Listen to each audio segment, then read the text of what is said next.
Welcome everybody to our course on energy trading, portfolio and risk management.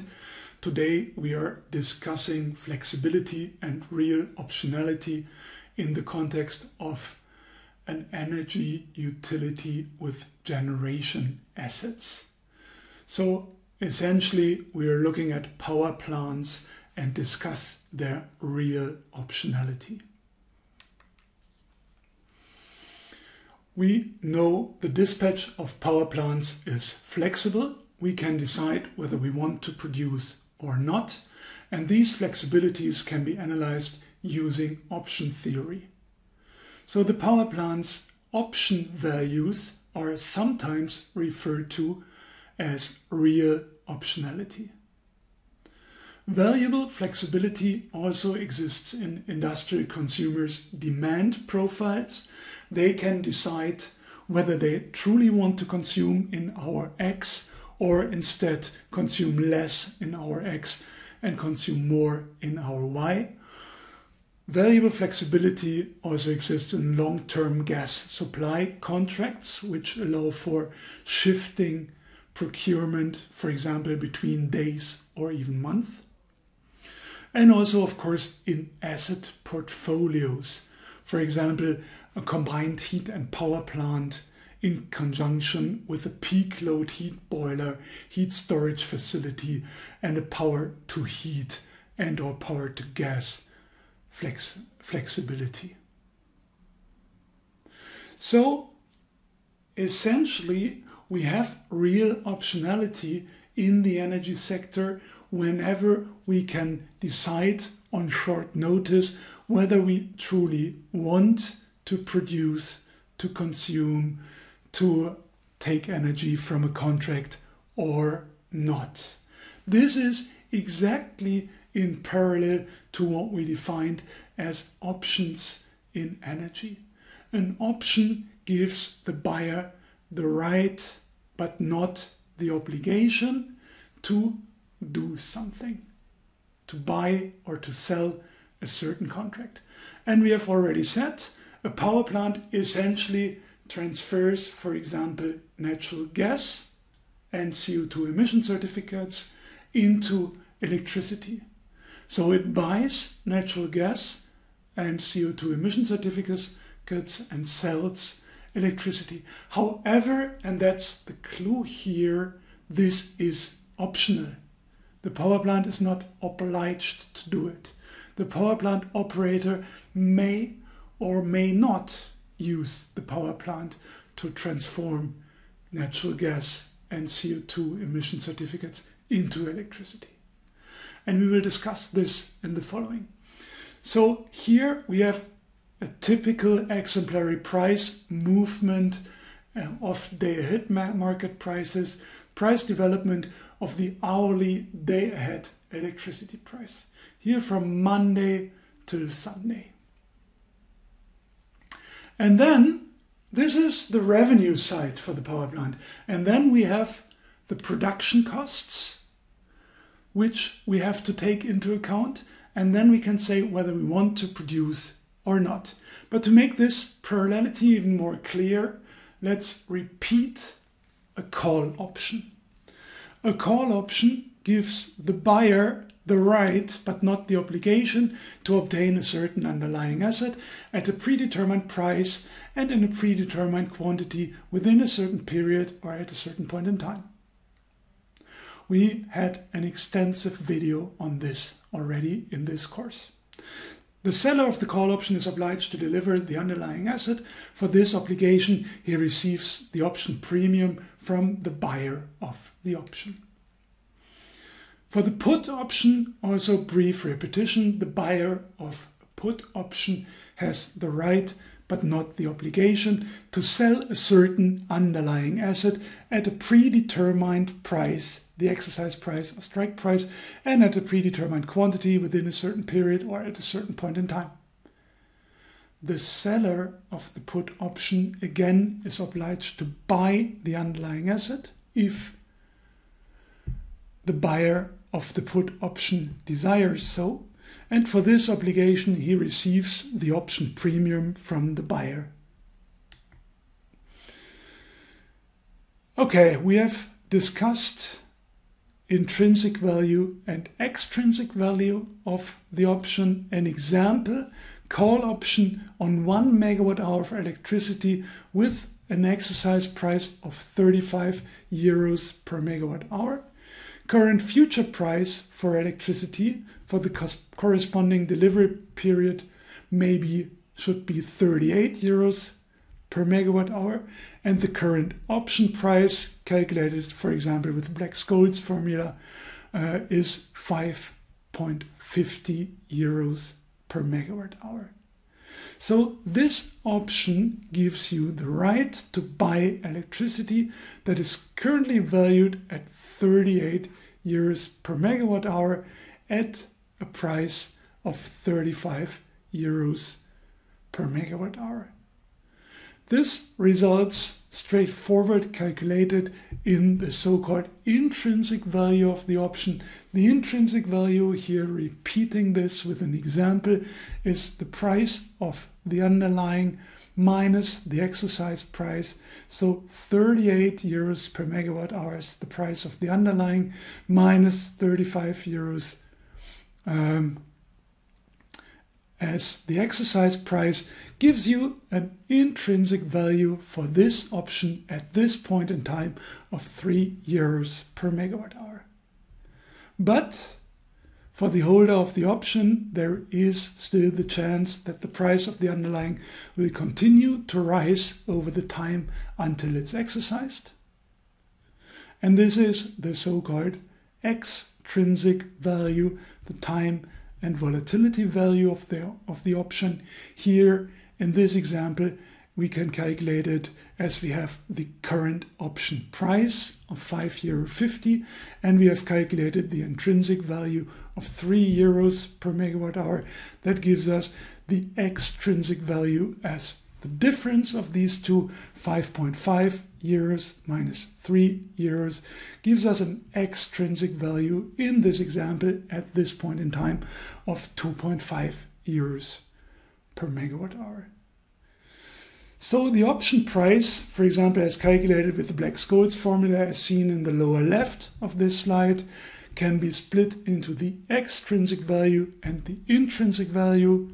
Here approximately equal. One is 3 euros, one is 2.5, but I already said the intrinsic value can be 0 and the intrinsic value can be very high.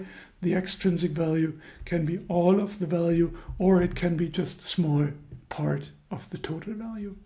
How much it is for the extrinsic value, it depends on the remaining duration until maturity and the price and volatility of the underlying. The intrinsic value depends on the exercise price and the current price of the underlying. So this, just a repetition of intrinsic value and extrinsic value.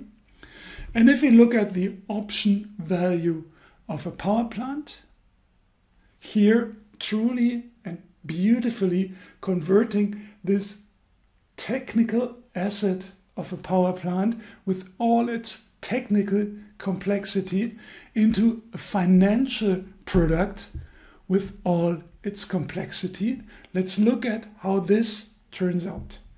The operator of a flexible power plant has the right, by owning and operating it, but not the obligation, you never have to operate the power plant, to start up or shut down his power plant at short notice and thus generate electricity.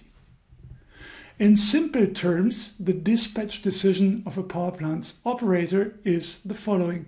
If the clean spark-dark spread is positive in any given hour, the power plant operator will exercise the option and generate electricity, and thus generate a positive profit contribution, paying money for fuel and CO2, receiving money for selling electricity. If the clean spark spread is negative in any given hour, the power plant operator will not exercise his option and will not generate any contribution margin, but will not make any losses either. So essentially, the key point here, the optionality, is you may operate the power plant, but you don't have to. And of course, you choose to operate it if and only if you make a positive profit contribution. That is, if the electricity price is above your generation costs or variable costs determined mostly by fuel and costs for CO2. As the electricity price, and thus the clean spark or dark spread, varies hourly, a flexible power plant corresponds to a series of individual options on the clean spark or dark spread. The profit contribution in each hour can be represented with the following formula: PCT equals 0 if the spot price is below the variable costs, or it can be ST minus VCT if ST is above VC. So if the spot price is above the variable cost VC, we choose to produce and make a positive profit contribution. Otherwise, we choose not to produce and the profit contribution is 0. Of course, again, here ST corresponds to the electricity price in that particular hour T, and VCT to the short-term variable generation costs in that period of time. So that's the optionality of a physical asset of a power plant. And if now we come back to the hourly price profile and put in the marginal costs of the power plant, we can beautifully see when we choose to exercise the option, that means generate electricity.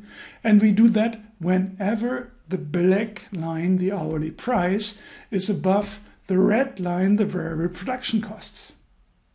And whenever the black line, the hourly price, is below the variable production costs. So if we would choose to produce, we would have higher costs than revenues, and thus we choose not to produce. So whenever black is below red, do not exercise the option, do not generate electricity.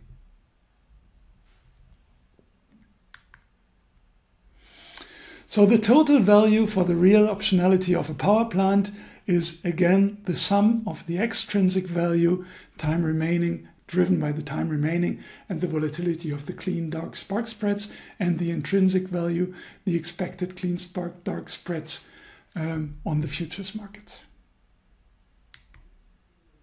So we have the make or buy real optionality question for the power plant.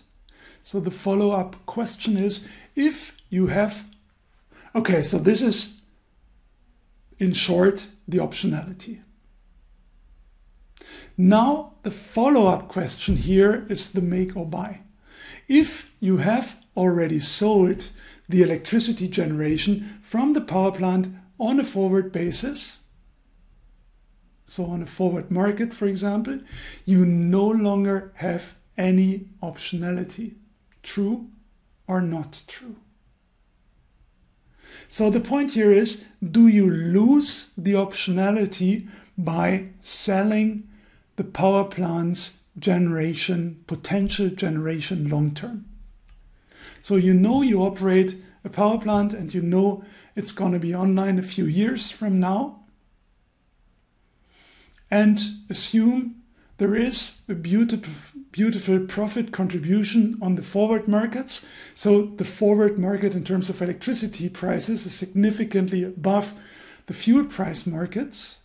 You may, of course, choose to already lock in a profit by buying the fuel now on the forward market and selling the electricity now on the electricity market. And here the question is, do you lose the optionality when you do this?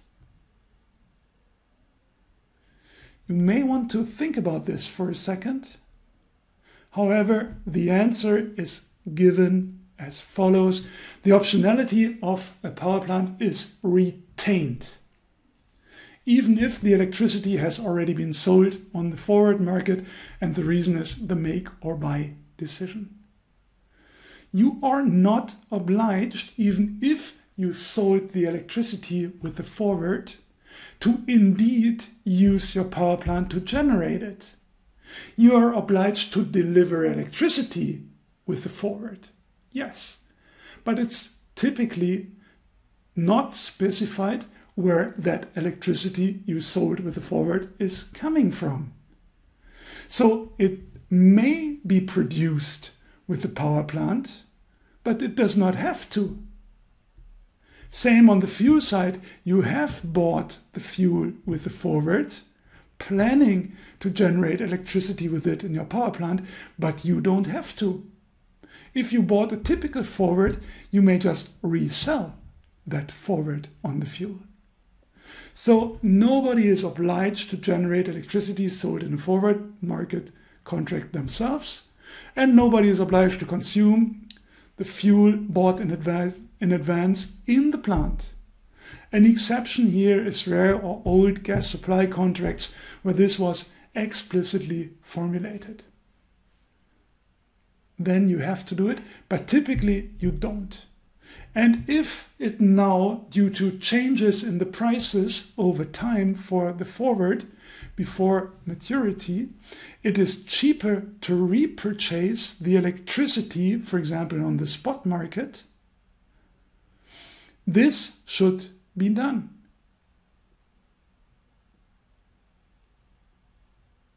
So, even if you already sold the electricity you were planning to generate in the power plant on the forward market, if prices develop so that it's more favorable to rebuy, in a way, the electricity you sold with the forward, to rebuy it on the spot market, you are free to do it.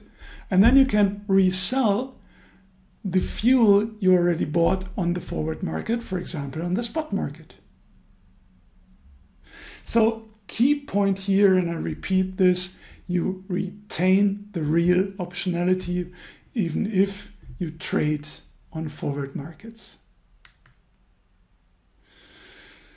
So you always have the possibility, the optionality on the day ahead spot market to make the electricity, meaning to generate. That is what you see on the left part here. You do that whenever the clean spark spread here is positive on the clean spread, depending on whether it's gas or hard coal. When this clean spread is positive, as you see on the left in the green part, then you produce because your generation costs, your variable costs are below the electricity price. So the make positive clean spread leads to a make decision. You produce. The power plant is used to convert fuel into electricity. And that's purely based on the day ahead situation. It is not in any meaningful way influenced by any particular forward trades which happened up to this point. If, on the other hand, your fuel costs plus CO2 costs plus other costs, your variable production costs are above the electricity price, as you see on the right, clean spread is negative, you choose to not produce and instead buy the electricity if you need it. A negative clean spread leads to a buy decision if you have already sold the electricity. So you rebuy it on the spot market. Existing delivery obligations are met through external purchases of electricity and sales of the fuel.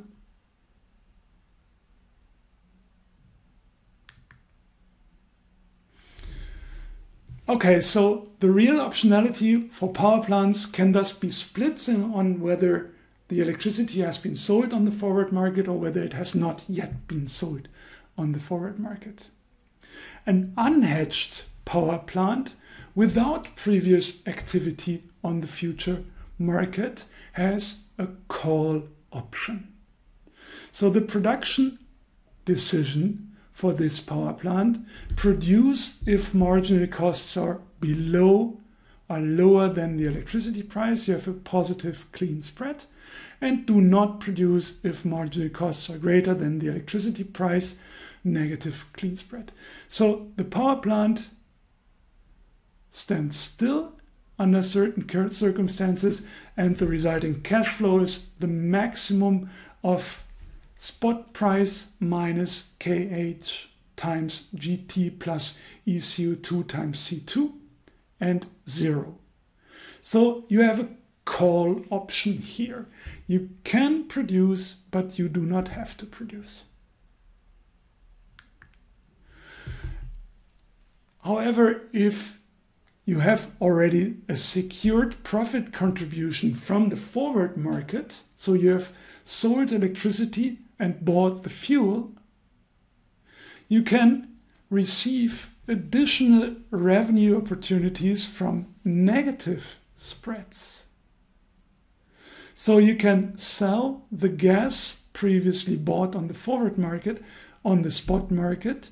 You can buy the electricity previously sold on the forward market back on the spot market, and the power plant does not produce, so it stands still, and your cash flow is equal to two different components. On the left, the revenue through forward transactions, so you already earned on the forward market as forward, the realized forward price for the electricity, minus KH times G forward plus ECO2 times C forward.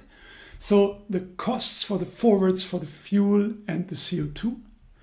That's positive, otherwise you wouldn't have made the deal. This is the revenue through the forward transaction. And then you have an additional revenue through optionality, which is the maximum of KH times GT plus ECO2 times CT minus ST and 0. So this is like a put contract here, like a put option. At low price, the lower the electricity price is, the better it is for you because you have already sold it on the forward market. And this is in parallel to a put. So here, interestingly, the power plant exhibits similar properties to a put option. While on the last slide, when you do not sell the electricity with a forward contract before, your power plant exhibits the properties of a call option. The higher the spot price is, the more profitable it becomes. Either way, you are the holder of the option. You can exercise this option, and you paid indirectly the option premium with the fixed costs of the power plant. That is the option premium here. So again, please stop the video, take a moment considering this, how, depending on what we learned in the last course on optionality, a power plant can have a payoff profile which is somewhat similar to a call if it did not sell electricity and buy fuel on the forward market. Then it's a call option on the day ahead of spot market, while it can also exhibit similarities to a put option if it did sell electricity on the forward market and now on the day ahead market buys it back if the day ahead electricity price is low. Okay, this was a short video on flexibility and real optionality of a power plant.